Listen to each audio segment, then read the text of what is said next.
नमस्कार दोस्तों, आप लोगों का स्वागत है पीसीएस हिंदी एकेडमी में। दोस्तों, मैं आज आप लोगों को कक्षा 11 की एनसीईआरटी का अध्याय नंबर 13 पढ़ाऊंगा। दोस्त, अध्याय का नाम है महासागरीय जल। क्या आप जल के बिना जीवन की कल्पना कर सकते हैं? कहा जाता है कि जल ही जीवन है। पृथ्वी पर रहने वाले सभी प्रकार के जीवों के लिए जल जीवों के लिए आवश्यक घटक है। पृथ्वी के जीवन पृथ्वी के जीवन जो सौभाग्यशाली हैं कि यह एक जलीय ग्रह है, अन्यथा हम लोगों का अस्तित्व नहीं होता। जल हमारे सौरमंडल का दुर्लभ पदार्थ है। सूर्य अथवा सौरमंडल के में अन्यत्र कहीं भी जल नहीं है। सौभाग्य से पृथ्वी की धरातल पर जल की प्रचुर आपूर्ति है। हमारे ग्रह को नीला ग्रह कहा जाता है। जलीय चक्र। जल एक चक्रीय संसाधन है जिसका प्रयोग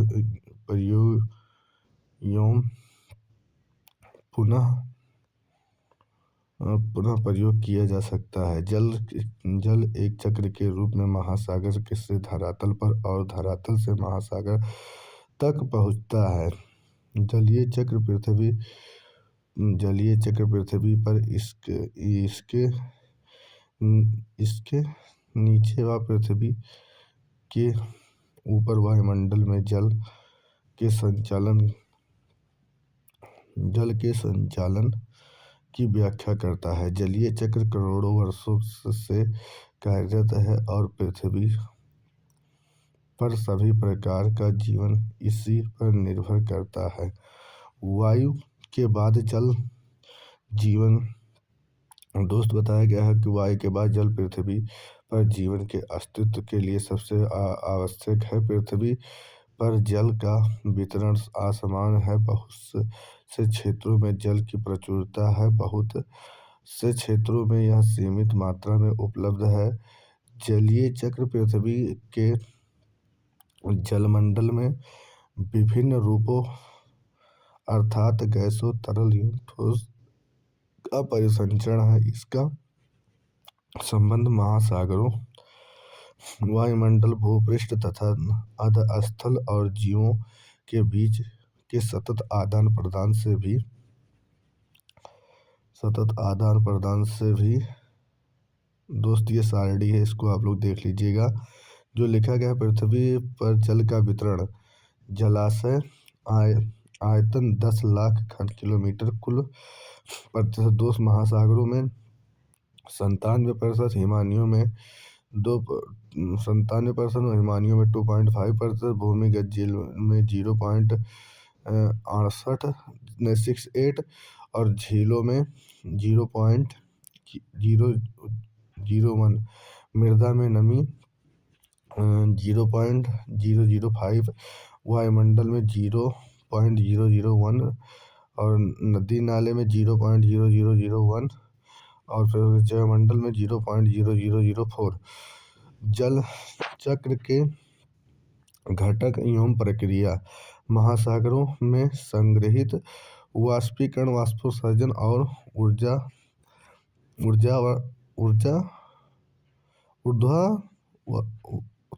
ऊर्ध्वपातन। फिर उसके बाद वायुमंडल में जल संघनन एवं वर्षण। हिम व वर्षा में पानी का संग्रहण है। हिम के पिघलने पर नदी नाले के रूप में बहना। धरातलीय जल बहाव एवं जलधारा के रूप में ताजा जल संग्रहण, जल व रिसाव। भौम जल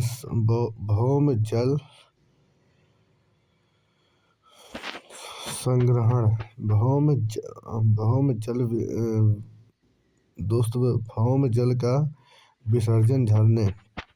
पृथ्वी के धरातल पर जल के वितरण को दर्शाती है। पृथ्वी पर पाए जाने वाले जल का लगभग 71% भाग महासागरों में पाया जाता है। शेष जल ताजे जल के रूप में हिमानियों, हिमटोपियों, भूमिगत जल एवं मृदा एवं झीलों, मृदा में आर्द्रता, वायुमंडल की सरिता और जीवों में संग्रहित है। धरातल पर गिरने वाले जल का लगभग 59% भाग महासागरों के विभिन्न स्थानों पर वाष्पीकरण के द्वारा वायुमंडल में चला जाता है। शेष भाग धरातल पर बहता है और कुछ में रिस जाता है और कुछ भाग हिमनदी के रूप में ले लेता है। उल्लेखनीय है कि पृथ्वी का नवीकरणीय योग्य जल निश्चित मात्रा में है।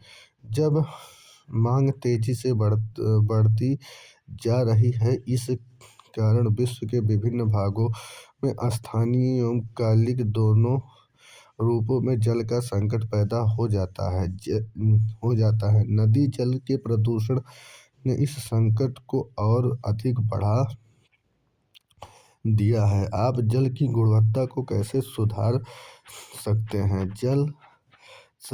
हैं तथा जल की उपलब्ध मात्रा में वृद्धि कर सकते हैं। महासागरीय अधःस्थल का उच्चावच महासागर पृथ्वी की बाहरी परत में बृहद गर्तों में स्थित है। इस खंड में हम पृथ्वी की महासागरीय बेसिनों की प्रकृति एवं उनकी भू आकृति का अध्ययन करेंगे। महाद्वीपों के विपरीत महासागर एक दूसरे से इतने स्वाभाविक ढंग से विरल हो सकते हैं कि उनका सीमांकन करना कठिन हो जाता है। भूगोलविदों ने पृथ्वी के महासागरीय भाग को 5 महासागरों में विभाजित किया। उनके नाम है प्रशांत महासागर, अटलांटिक महासागर, हिंद महासागर, दक्षिणी महासागर एवं आर्कटिक महासागर। अनेक समुद्री खाड़ियों, गल्फ तथा अन्य निवेशिकाएं इन पांच बड़े महासागरों का भाग है। महासागरीय अधःस्थल का प्रमुख भाग समुद्र तल के नीचे 3 से 6 किलोमीटर के बीच पाई जाती है। महासागरों के जल के नीचे की भूमि अर्थात महासागरीय अधःस्थल भी भूमि पर पाए जाने वाले लक्षणों की अपेक्षा जटिल तथा विभिन्न प्रकार के लक्षणों को प्रदर्शित करती है। महासागरों की तली में विश्व की सबसे बड़ी पर्वत श्रृंखला, सबसे गहरे गर्त एवं सबसे बड़ा मैदान होने का कारण ऊबड़ खाबड़ होते हैं। महाद्वीपों पर पाए जाने वाले लक्षणों के तहत ये लक्षण भी विवर्तनिक जलवायु एवं निक्षेपण की क्रिया से बने हैं। महासागरीय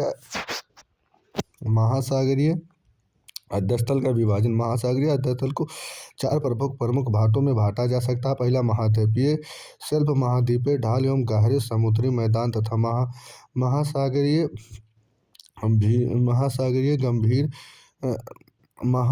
गंभीर। इस विभाजन के अतिरिक्त महासागरीय तली का कुछ बड़े भाग छोटे उच्चावच संबंधी लक्षण में पाए जाते हैं, जैसे सड़कें, पहाड़ियों, समुद्री टीला, निगमन द्वीप, खाइयां व गड्ढे आदि। अब आप आइए महाद्वीपीय शेल्फ। प्रत्येक महाद्वीपीय का विस्तृत सीमांकन होता है जो अपेक्षाकृत उथले समुद्र तथा खाड़ियों से घिरा होता है।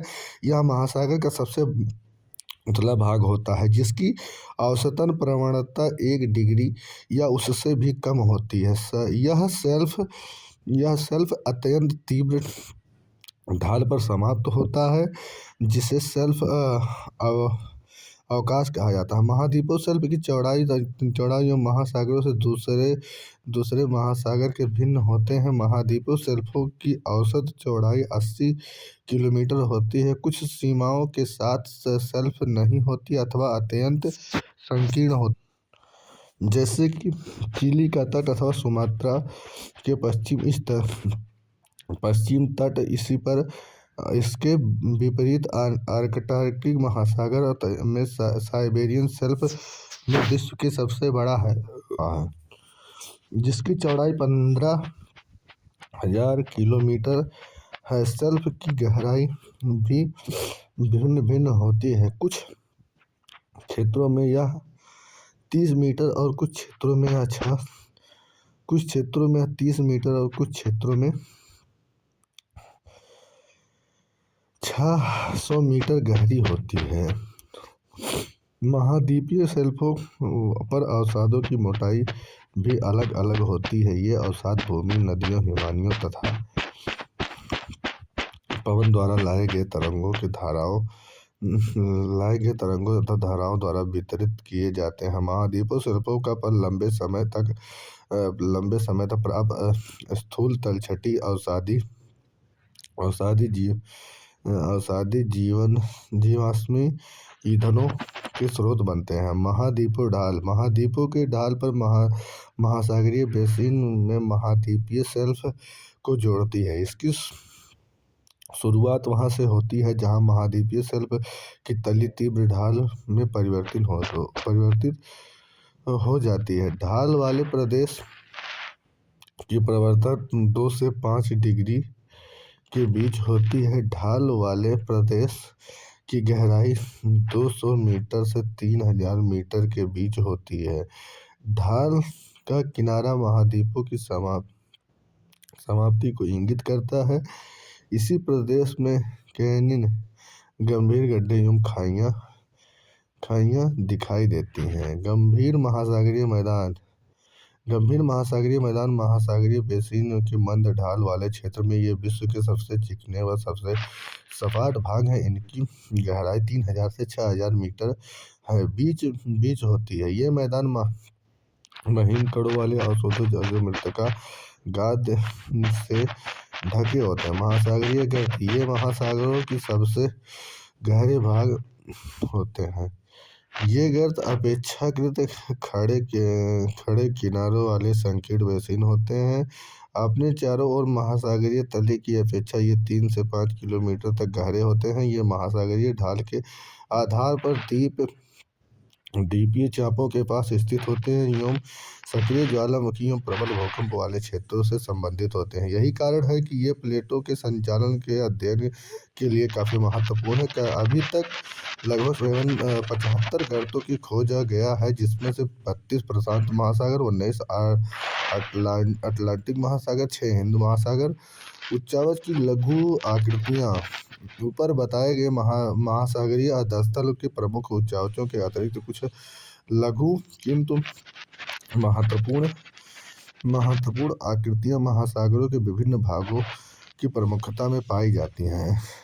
मध्य महासागरीय कटक, यह एक मध्य महासागरीय कटक पर्वतों की 2 श्रृंखलाओं से बना होता है, जो एक विशाल आवागमन द्वारा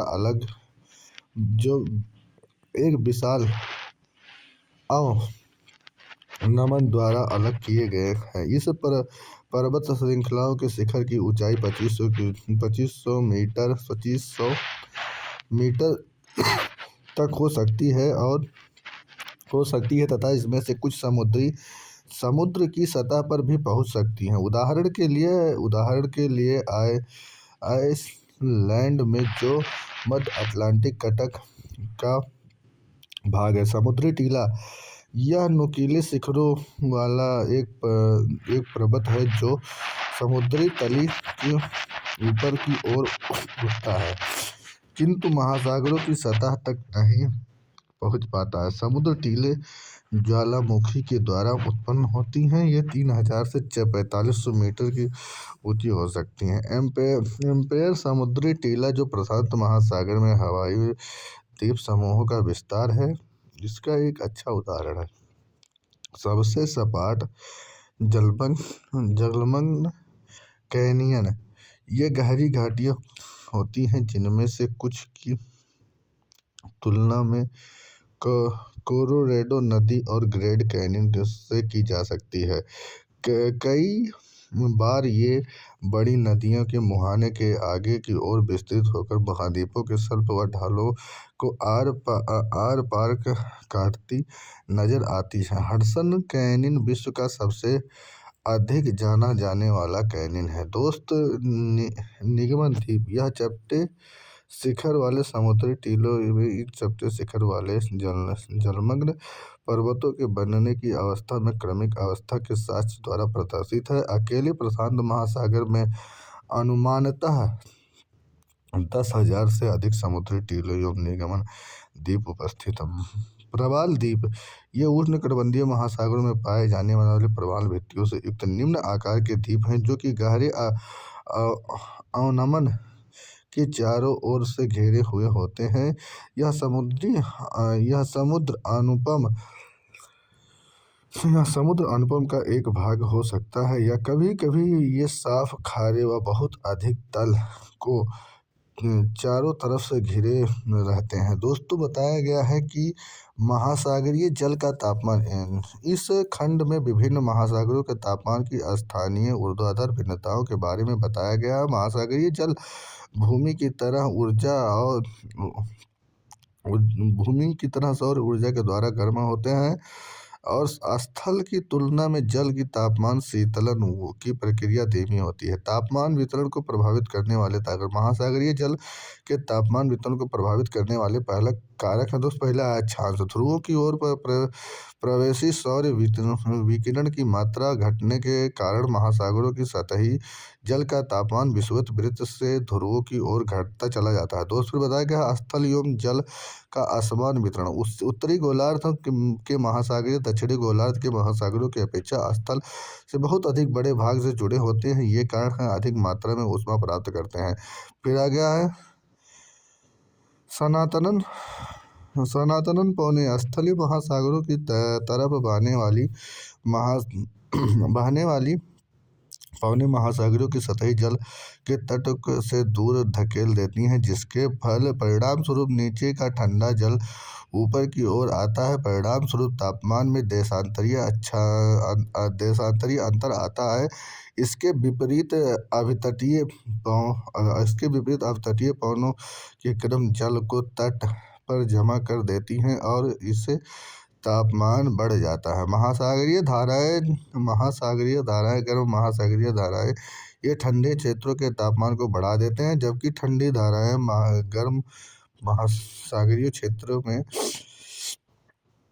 तापमान को घटा देते हैं। गल्फ स्ट्रीम गर्म धारा उत्तरी अमेरिका के पूर्वी तथा यूरोप के पश्चिमी तट के तापमान को बढ़ा देती हैं, जबकि लेब्राडोर धारा ठंडी धारा उत्तरी अमेरिका के पूर्वी तट के नज़दीक के तापमान को कम कर देती है। ये सभी कारक महासागरीय धाराओं के तापमान को स्थानिक रूप से प्रभावित करते हैं। निम्न अक्षांशों में स्थित परिवेष्टित समुद्री का तापमान खुले समुद्र की अपेक्षा अधिक होती है, जबकि उच्च अक्षांशों में स्थित परिवेष्ट समुद्र का तापमान खुले समुद्र की अपेक्षा कम होती है। दोस्तों, फिर अब आइए तापमान का ऊर्ध्वाधर तथा क्षैतिज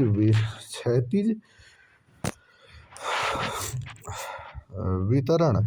महासागरीय जल की तापीय गहराई एवं प्रवस चित्र में यह दिखाया गया है कि बढ़ती हुई गहराई के साथ साथ तापमान कैसे घटता है। प्रवस चित्र में महासागर के सतही जल एवं गहरी परतों के बीच सीमा क्षेत्र को दर्शाता है। यह सीमा समुद्र से लगभग 100 से 400 मीटर के नीचे प्रारंभ होती है एवं कई सौ मीटर नीचे तक जाती है।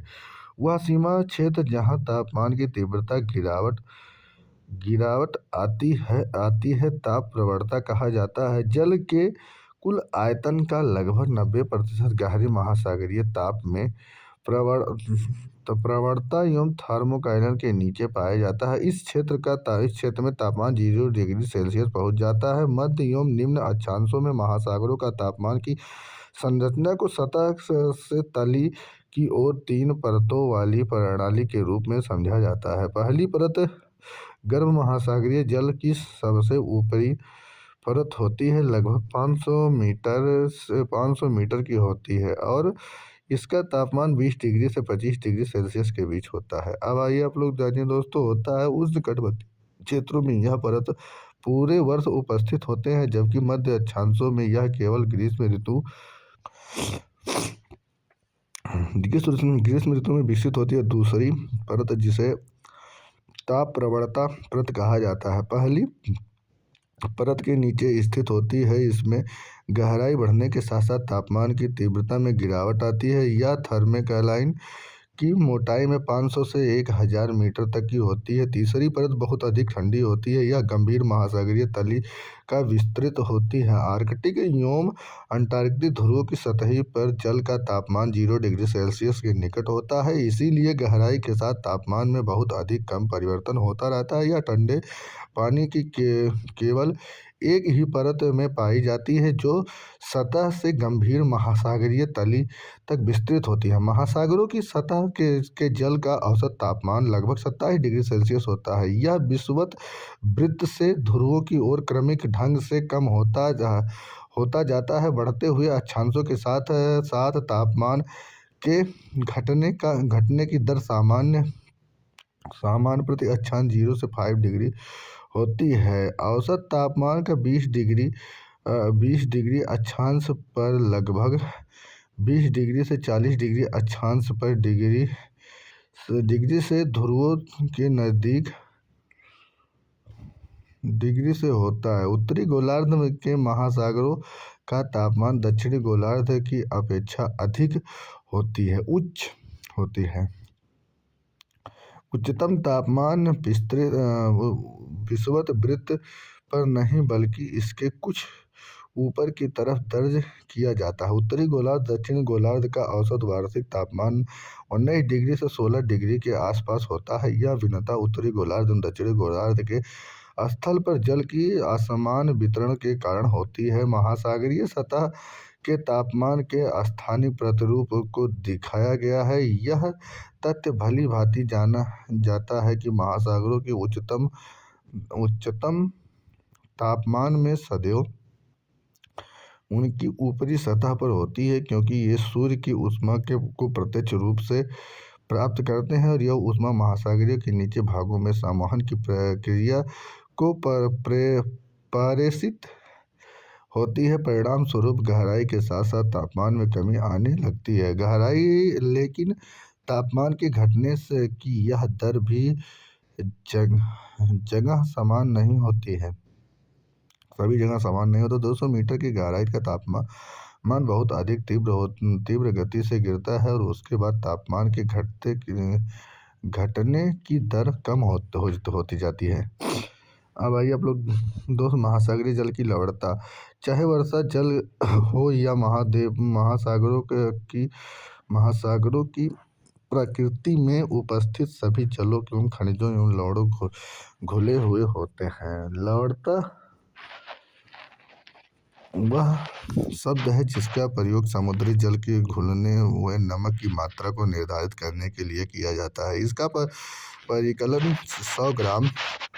100 किलोग्राम जल की समुद्री घुले हुए नमक की मात्रा में द्वारा किया जाता है। इसे प्रायः 1000 ग्राम 0 डिग्री सेल्सियस में ppt के रूप में व्यक्त किया जाता है। लवणता समुद्री जल की महत्वपूर्ण गुण है। 24.7% की लवणता को खारे जल की सीमांकन करने का उच्चावच सीमा माना जाता है। महासागरीय लवणता को प्रभावित करने वाले कारक महासागरों की सतह के जल की लवणता का मुख्यतः वाष्पीकरण एवं वर्षण पर निर्भर करती है। तटीय क्षेत्रों में सतह के जल की लवणता नदियों के द्वारा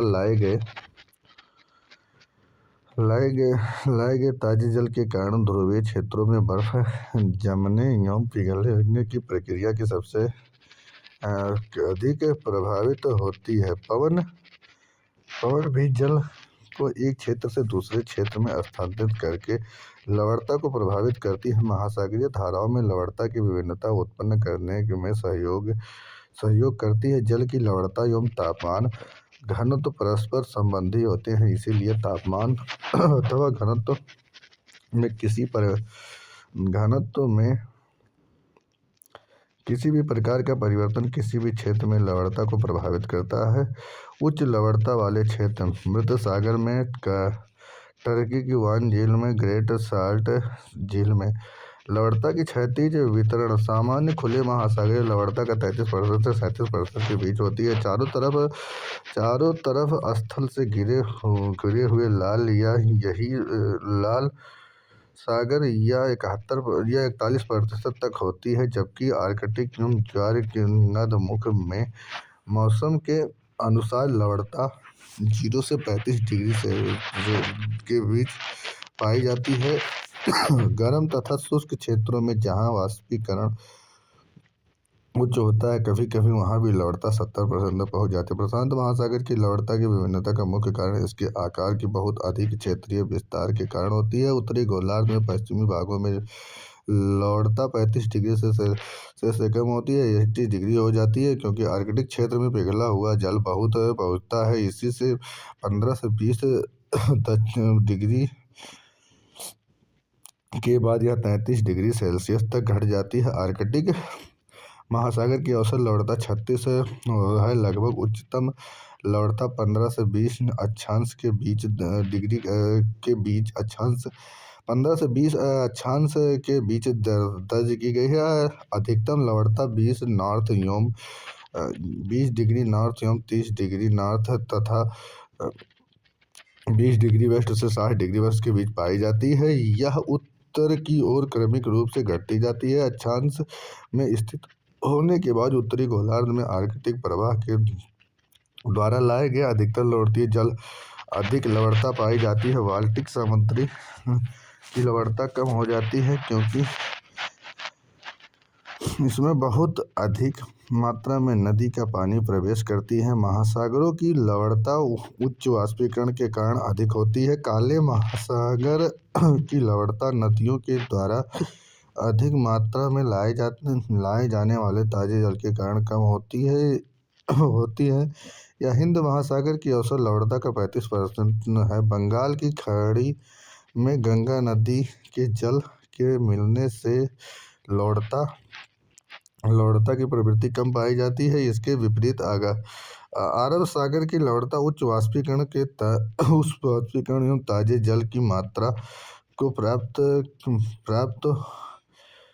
प्राप्ति के कारण अधिकतम चित्र 13.5 में विश्व के महासागरों की लवणता को दर्शाया गया। लवणता का ऊर्ध्वाधर वितरण गहराई के साथ साथ लवणता में परिवर्तन होती है, लेकिन इनमें परिवर्तन समुद्र की स्थिति पर निर्भर करता है।